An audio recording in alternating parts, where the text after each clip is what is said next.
menurut ayat Quran dan hadis Nabi itu nanti ada bermacam-macam.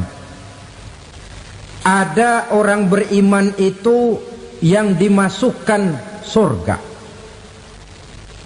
Ada orang beriman itu yang dimasukkan ke dalam surga. Ada orang beriman itu yang disebut penduduk surga. Kenapa lain-lain, Pak? Karena waktu di dunia amalannya juga lain-lain. Ada orang beriman yang masuk surga. Ini paling murah tiketnya. Mau masuk surga? Kata Nabi begini, ma min abdin qala la ilaha illallah thumma mata ala dhalik illa dakhalal jannah. Kalau seorang hamba sudah mengucap dua kalimat syahadat, dia yakin dengan kebenaran kalimat itu sampai matinya, orang itu akan masuk surga.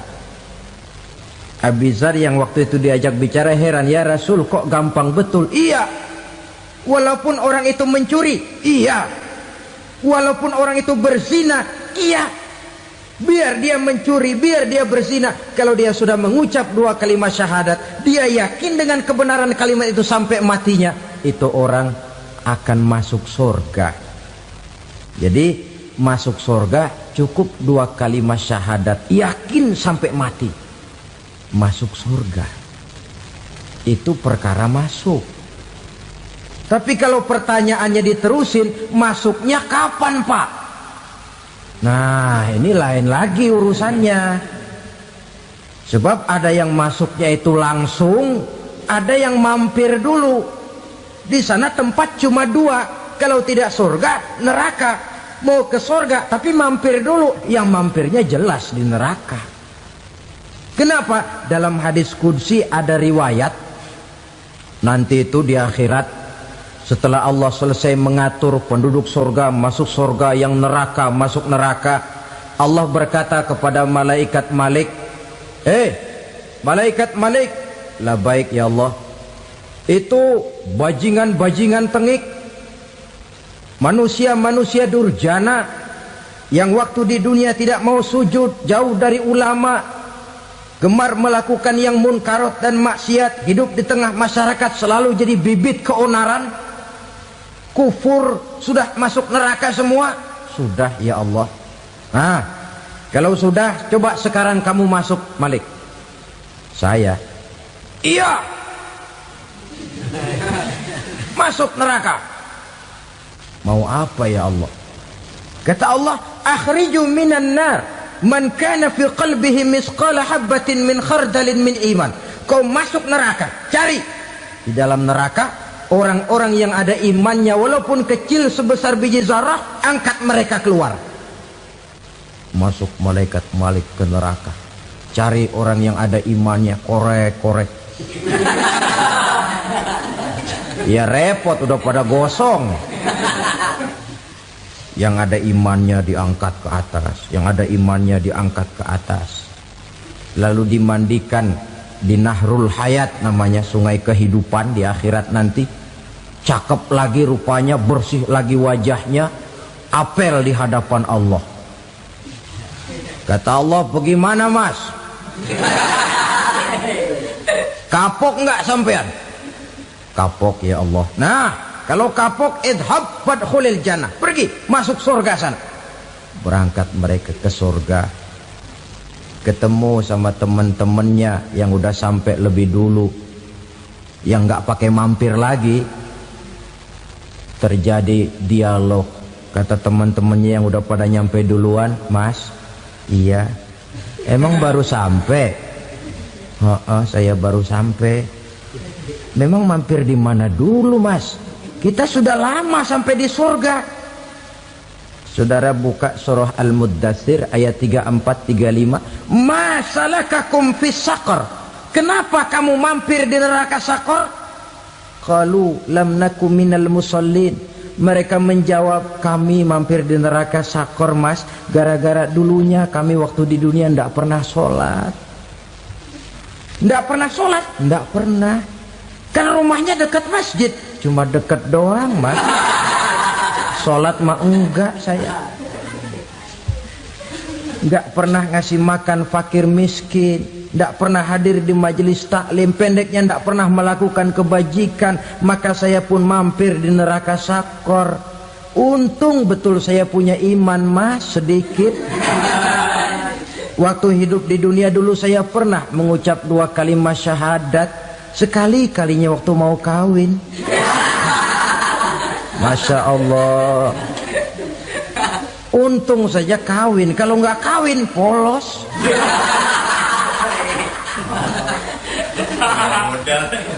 Itu juga pengulu sudah setengah mati ngajarin.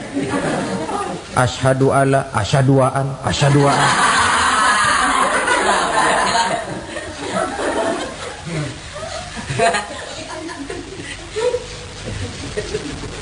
Ini namanya masuk surga, ada mampir dulu. Ada pula orang mukmin itu yang dimasukkan surga. Namanya dimasukkan kan terima beres. Saya masuk ke rumah, jalan sendiri, cari tempat sendiri. Saya dimasukkan ke dalam rumah, terima beres, pokok ada di dalam, itu dimasukkan namanya. Nggak pakai mampir. Tapi tentu tiketnya lebih mahal ketimbang yang pertama tadi. Apa kata Allah? Innal ladzina amanu wa amilus salihat la ukaffiranna anhum sayyi'atihim wa la udkhilannahum jannah. Sesungguhnya orang-orang yang beriman kemudian beramal soleh, kami hapuskan segala dosa dan kesalahannya, kami masukkan mereka ke dalam surga. Lihat ayatnya, Allah yang memasukkan, kita yang dimasukkan. Tidak pakai transit, tidak usah mampir. Cuma tidak cukup syahadat, tidak cukup amanu, tapi diiringi dengan wa'amilus salih. Iman, amal. Tidak cukup syahadat, lalu dibuktikan dia sholat, dia zakat, puasa, lalu dia melakukan berbagai macam kebajikan. Ini yang menyebabkan dia tidak pakai mampir di tempat yang bernama sakor. Lalu ada pula orang mukmin itu yang disebut penduduk surga. Wah, ini sudah VIP ini. Ashabul jannah, penduduk surga. Siapa mereka? Kata Allah, innal ladzina amanu summa istaqamu fala khaufun 'alaihim wala hum yahzanun ulaika ashabul jannah hum fiha khalidun. Sesungguhnya orang-orang yang beriman lalu istiqamah, tetap dalam melaksanakan perintah Allah, tidak goyang, tidak labil tapi stabil, istiqamah, mereka tidak takut dan tidak bersedih hati. Merekalah penduduk surga. Iman, istiqamah. Tidak punya duit, sembayang. Banyak duit, sembayang. Miskin, sembayang. Kaya, tetap sembayang. Istiqamah. Kadang orang kalau susah rajin ke masjid, banyak duitnya ngelihat masjid melengos. Waktu miskin hamba Allah, setelah kaya jadi hamba harta. Bergeser, tidak ada nilai istiqomahnya. Saudara-saudara, dengan begitu penduduk neraka itu dua. Ada penduduk permanen, ada penduduk yang semi permanen. Yang semi permanen orang-orang beriman yang mempunyai dosa besar. Mereka masuk ke neraka untuk menerima azab sesuai dengan dosanya. Bila selesai masa azab itu, mereka akan diangkat untuk ditempatkan kembali ke dalam surganya Allah Subhanahu wa ta'ala. Nah, dikala itulah saudara-saudara, ada yang disebut syafaat dari Rasulullah Sallallahu Alaihi Wasallam. Tapi tentu jangan lupa, syafaat ini ibarat kain menambal dia. Kita punya kain bolong-bolong sedikit, syafaat yang menambal. Solat kita ada kurang dikit, sedekah kita ada campur riak dikit, amalan kita ada tidak karena Allah dikit, kita berharap syafaat. Jadi biarlah kain masih bolong-bolong, yang penting punya kain. Tapi kalau kainnya tidak ada, yang ditambal apanya? Sholat tidak, puasa tidak, zakat tidak, berharap syafaat saja. Ya, terlalu berlebihan itu. Saudara hadirin yang saya hormati, apabila selesai proses penghisaban, proses penghitungan, maka dikala itulah manusia terbagi dalam dua kelompok besar. Fariqun fil jannah wa fariqun fis sa'ir. Sekelompok orang-orang beruntung yang masuk ke dalam surga, dan sekelompok lagi masuk ke dalam neraka. Ibu-ibu, saudara-saudara kaum muslimin rahimakumullah. Pada pertemuan yang lalu sudah saya jelaskan bahwa hidup selalu berakhir dengan kematian. Apabila datang kematian menimpa seseorang, datanglah kiamat baginya. Itu yang disebut dengan kiamat kecil. Hakikatnya mati adalah perpindahan dari kehidupan di dunia ini menuju kehidupan di alam barzakh. Menunggu kita di alam barzakh sampai datangnya saat kiamat. Entah 10 tahun, entah 100 tahun, entah 1000 tahun, hanya Allah saja yang maha tahu. Adapun orang-orang beriman yang melakukan amal kebajikan dalam kehidupan di dunia ini, masa penantian yang lama di alam barzakh buat mereka sebentar saja. Tetapi bagi orang-orang kafir yang ingkar, yang tidak beriman kepada Allah, yang hidup di dunia cuma menumpuk-numpuk dosa, tentu penantian di alam barzakh akan merupakan waktu yang sangat lama. Bukankah dalam kehidupan kita waktu itu memang relatif? Contoh misalnya, bagi pemuda-pemudi yang sedang duduk asyik memadu cinta, waktu 4-5 jam saja rasanya cuma 4-5 menit. Tenggelam oleh keasikan. Tapi buat orang yang berbaring di rumah sakit, meratap di balik-balik apa itu tembok derita kata lagu, di balik dinding-dinding penjara, sehari bagai seminggu, seminggu rasa sebulan, sebulan boleh jadi rasa setahun. Penantian yang sangat lama. Kapan kiamat itu akan datang? Ini rahasia Allah. Jangankan kita yang orang awam, baginda Nabi sendiri tidak diberitahu oleh Allah kapan kiamat itu akan terjadi.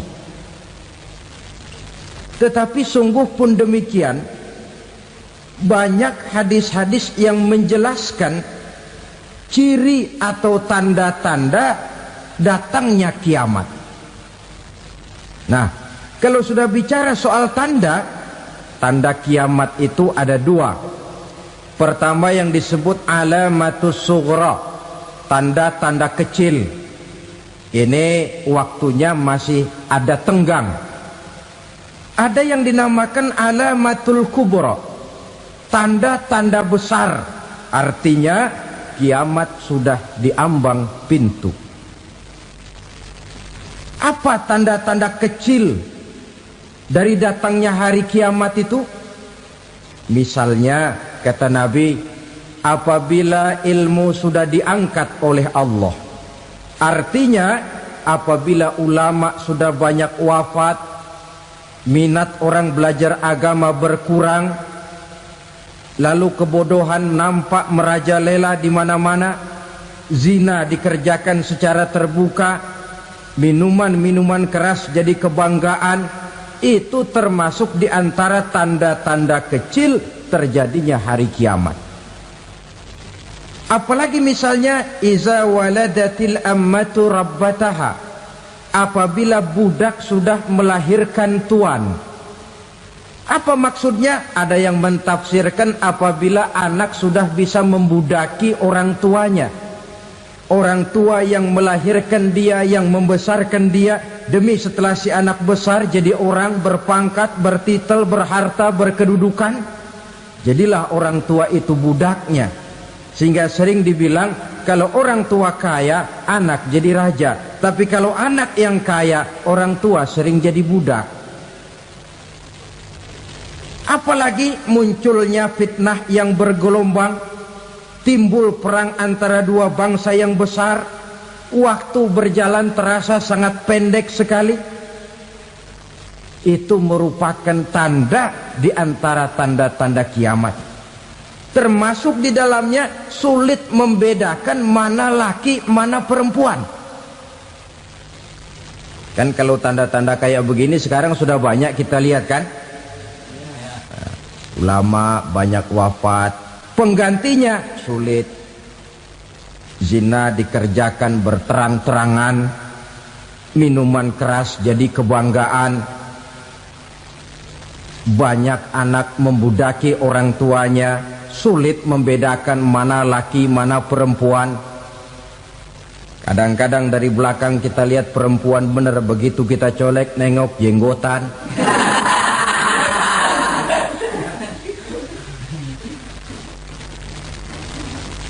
Ini termasuk tanda-tanda kecil. Masih ada tenggang sampai akan terjadinya kiamat itu.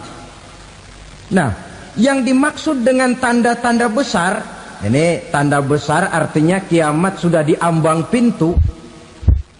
Pertama, matahari terbit dari sebelah barat.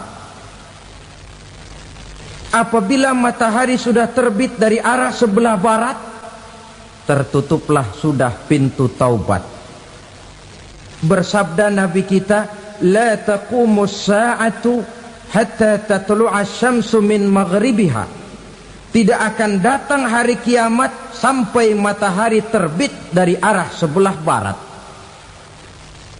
Fa iza tala'at, manakala matahari telah terbit dari arah sebelah barat, wara'ahan nasu, manusia banyak menyaksikan itu, amanu ajma'un, mereka pun lalu beriman. Yang tadinya kafir, yang tadinya ingkar, yang tadinya membangkang, setelah melihat matahari terbit dari sebelah barat, buru-buru beriman, berlomba-lomba mengucap dua kalimat syahadat. Tapi apa yang terjadi? Kata Nabi, wadzalika hina la yanfa'u nafsan imanuha lam takun amanat min qabl. Hari itu adalah hari yang iman sudah tidak berguna lagi bagi seseorang apabila sebelumnya memang dia tidak pernah beriman. Au kasabat fi imaniha khaira, atau beriman tetapi tidak pernah melakukan kebajikan di dalam keimanannya itu. Hari yang sudah kasib, hari yang sudah terlambat, beriman tidak akan ada gunanya lagi. Ini pelajaran buat kita. Sebelum sang surya terbit dari sebelah barat, sebelum nafas sampai di tenggorokan, artinya pintu taubat masih terbuka. Kalau dua hal itu sudah terwujud, nafas sudah sampai di kerongkongan atau matahari sudah terbit dari arah sebelah barat, tertutuplah sudah pintu taubat. Tak ada lagi gunanya pangkat, jabatan, harta, bahkan beriman pun dalam suasana macam itu. Too late, kata orang Kulon. Sudah terlambat. Matahari terbit dari arah sebelah barat. Itu tanda besar, artinya kiamat sudah diambang pintu. Lalu apalagi tanda besar? Munculnya Dajjal. Dajjal artinya pendusta-pendusta yang menyesatkan manusia. Ada dua macam Dajjal, saudara. Ada Dajjal kecil. Ini Dajjal kelas 3. Kalau ini sejak zaman Rasulullah sudah ada itu. Tiap zaman ada. Di zaman Rasulullah misalnya ada yang bernama Aswad al-Unsi dari Yaman. Ada yang namanya Musailamah Al-Kazzab dari Yamamah. Ada yang namanya Ibnu Sayyad dari Madinah. Ini dajjal-dajjal di zaman Rasul. Musailamatul Kazzab memproklamirkan diri jadi nabi dia. Di zaman Rasul masih hidup. Ini dajjal zaman Nabi. Di zaman sahabat muncul dajjal-dajjal. Di zaman kita sekarang ini dajjal-dajjal pun gentayangan. Dajjal-dajjal kelas teri. Kerjanya mendustakan manusia, menyesatkan manusia, memalingkan manusia dari jalan yang benar dan diridhoi oleh Allah Subhanahu wa taala. Adapun yang merupakan tanda besar dari datangnya kiamat, dajjal-dajjal kelas kakap. Pembohong-pembohong besar yang menyesatkan masyarakat manusia berpaling dari jalan Allah mengikuti jalan mereka. Apa sih ciri dajjal itu? Kata Nabi dalam hadis Bukhari Muslim, "Inna dajjala", sesungguhnya yang namanya dajjal itu yakhruju, satu saat akan muncul mendekati hari kiamat. Wa inna ma'ahu ma'an, si dajjal ini membawa air. Wa naran, dan juga membawa api. Dua simbol. Di tangan yang satu dia bawa air, di tangan yang satu dia bawa api. Wa ammal ladzi yarahu an-nasu ma'an fanarun, adapun yang orang banyak lihat air, hakikatnya adalah api. Yang dilihat api, hakikatnya adalah air. Oleh sebab itu, kalau api yang ditawarkan, ambillah air. Kalau air yang ditawarkan, pilihlah api. Maksudnya apa ini? Ini bahasa simbol, saudara-saudara. Dajjal bicaranya seolah-olah untuk kepentingan manusia. Menawarkan surga. Surga yang dia tawarkan hakikatnya neraka. Hai manusia, kalau kau mau bahagia, jangan dekat-dekat dengan agama. Solat itu tidak efektif dan efisien, tidak produktif dari segi ekonomi itu. Menghadiri majelis taklim cuma buang-buang waktu. Tahajud, tasbih, tahlil, baca Quran, apa itu? Pekerjaan mubazir saja. Hidup ini cuma sekali, masa yang cuma sekali, manfaatkan dengan sebaik-baiknya. Mumpung. Dibawanya sifat mumpung, tetapi dalam pengertian yang sangat negatif. Bicaranya seolah-olah untuk kepentingan manusia, tetapi sebenarnya menjerumuskan manusia. Menawarkan air, tapi sebenarnya api. Menawarkan api, tapi hakikatnya air. Buat apa kamu sholat? Buat apa kamu bayar zakat? Buat apa kamu puasa? Surga yang dicanangkan dajjal, hakikatnya neraka. Neraka yang digambarkan dajjal, pada dasarnya adalah surga. Jadi memutarbalikkan fakta itu kerjaan dajjal. Yang hak jadi batil, yang batil dibilang hak, yang benar jadi salah, yang salah malah jadi benar. Tuntunan disuruh jadi tontonan, tontonan malah menjadi tuntunan. Itu pekerjaan dajjal profesinya. Zamannya Nabi Adam, dajjalnya kan iblis. Betul? Betul. Apa sih gang kerayuan iblis itu? Allah setelah menciptakan Nabi Adam kan bilang, Adam, kau dan istrimu Hawa tinggal di surga ini. Seluruh fasilitas yang ada di surga persilahkan kau nikmati. Satu yang tidak boleh, jangan coba-coba dekati pohon khuldi. Dekat saja jangan, apalagi sampai memetiknya. Datang dajjal yang namanya iblis ini. Adam, kamu tahu nggak kenapa tidak boleh makan buah khuldi? Ya nggak tahu, pokoknya saya dilarang. Bodoh kamu Dam. Khuldun artinya kekal. Kalau kamu makan itu buah, kau akan kekal di surga buat selamanya. Allah tidak kepengen, maka dilarang kamu makan buah khuldi. Kalau kau ingin kekal di surga Adam, makan saja. Saya bicara begini ini untuk kepentingan kamu Adam.